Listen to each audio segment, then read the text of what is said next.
Shalom, selamat pagi Bapak Ibu jemaat yang dikasihi oleh Tuhan kita Yesus Kristus. Mari sambut hari yang baru ini dengan ucapan syukur. Kita sambut hari ini dengan berdoa kepada Tuhan. Mari kita berdoa.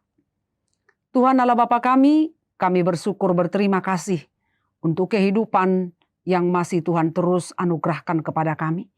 Kami ada, kami hidup, semua itu karena kasih-Mu.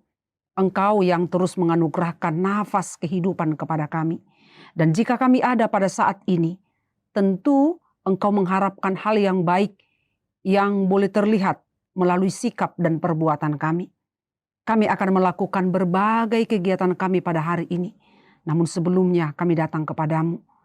Berkati kami melalui firman yang akan kami dengarkan. Dalam Kristus Yesus kami berdoa kepadamu. Amin. Renungan Harian HKBP Kamis 6 Oktober 2022 tertulis dari kitab Mazmur 57 ayat 3. Aku berseru kepada Allah yang maha tinggi, kepada Allah yang menyelesaikannya bagiku. Demikian firman Tuhan.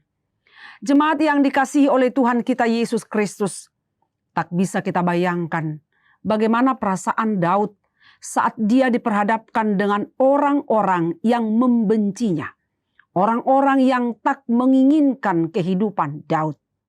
Namun dalam situasi seperti itu, Daud tidak komplain. Daud tidak marah kepada Tuhan. Daud tidak kecewa kepada Tuhan. Ia tetap memandang. Dia tetap berseru kepada Tuhan. Karena Daud sadar bahwa tidak ada pribadi yang mampu menolongnya.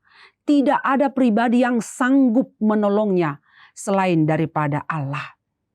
Jika kita baca dalam Mazmur 57 ayat 2, pemazmur ataupun Daud berkata, "Kasihanilah aku, ya Allah, kasihanilah aku, sebab kepadamulah jiwaku berlindung. Dalam naungan sayapmu aku akan berlindung sampai berlalu penghancuran itu." Kalau kita berada di posisi Daud, barangkali kita akan stres. Dan barangkali sulit bagi kita untuk bersyukur di situasi yang sangat tertekan, di situasi yang sangat berat seperti itu. Namun saat berada di dalam gua Adulam inilah, Daud menumpahkan isi hatinya. Menumpahkan segala pergumulan carut marut pikiran dan perasaannya. Karena itulah Daud terus membangun imannya. Daud bermazmur dan di dalam situasi yang berat itu dia menaikkan puji-pujian kepada Tuhan. Dia katakan, "Hatiku siap ya Allah, hatiku siap. Aku mau menyanyi, aku mau bermazmur. Bangunlah hai jiwaku, bangunlah hai gambus dan kecapi.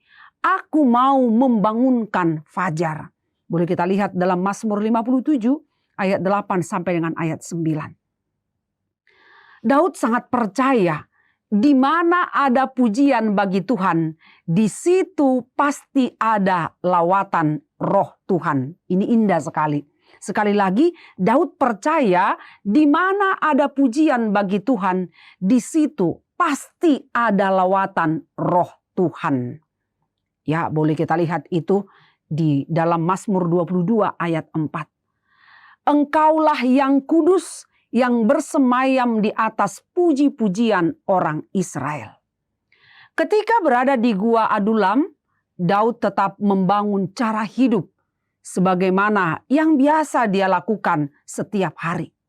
Daud terus bersekutu, Daud terus memuji Tuhan sehingga roh Tuhan mengurapinya.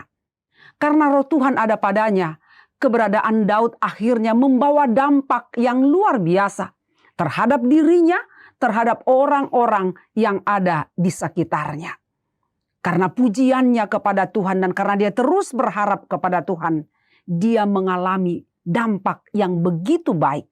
Itu boleh kita lihat di dalam 1 Samuel 22 ayat 2. Dia mengatakan, dia menjadi pemimpin mereka. Artinya, karena urapan roh Tuhan, semua orang yang berada di dalam gua Adulam mendukung dan mengangkat Daud menjadi pemimpin atas mereka. Daud memperoleh kepercayaan karena ia telah menunjukkan keteladanan hidup. Jemaat yang dikasihi oleh Tuhan kita Yesus Kristus, melalui nas ini, nasihat yang sama juga berlaku bagi kita, seperti yang disampaikan oleh Rasul Paulus kepada Timotius. Di dalam 1 Timotius 4 ayat 12, Paulus berkata, "Jangan seorang pun menganggap engkau rendah karena engkau muda. Jadilah teladan bagi orang-orang percaya dalam perkataanmu, dalam tingkah lakumu, dalam kasihmu, dan dalam kesetiaanmu, dan dalam kesucianmu." Hidup seperti apapun yang kita jalankan, hendaklah hidup yang selalu membawa dampak yang baik, dampak positif, karena kita adalah garam dan terang dunia. Tentu untuk menjadi dampak atau memberi dampak bagi orang lain, kita harus terlebih dahulu menjadi teladan.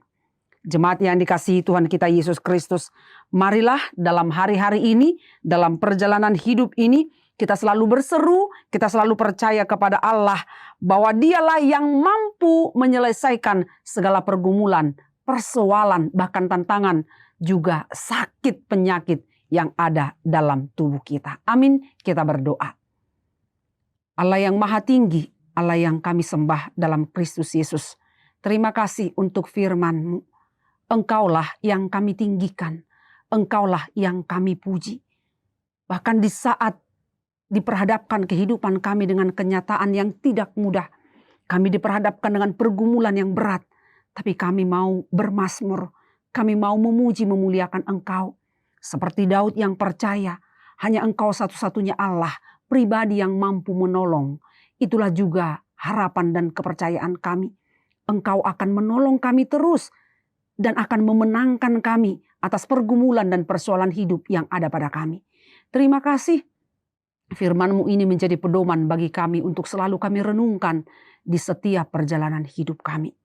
Biarlah Tuhan memberkati seluruh jemaat-Mu dari week 1 sampai dengan week 10. Semua orang-orang di dalam perjalanan hidupnya, Engkaulah menuntun. Dan Engkau berkati jemaat-Mu yang merayakan ulang tahun, selalu sehat badannya, kuat imannya di dalam Tuhan. Juga lawat orang-orang yang lemah, orang-orang yang dalam sakit penyakit pergumulan hidup. Engkaulah yang memenangkan, memulihkan mereka. Satu hari ini kami serahkan seluruh kehidupan kami ke dalam tangan-Mu.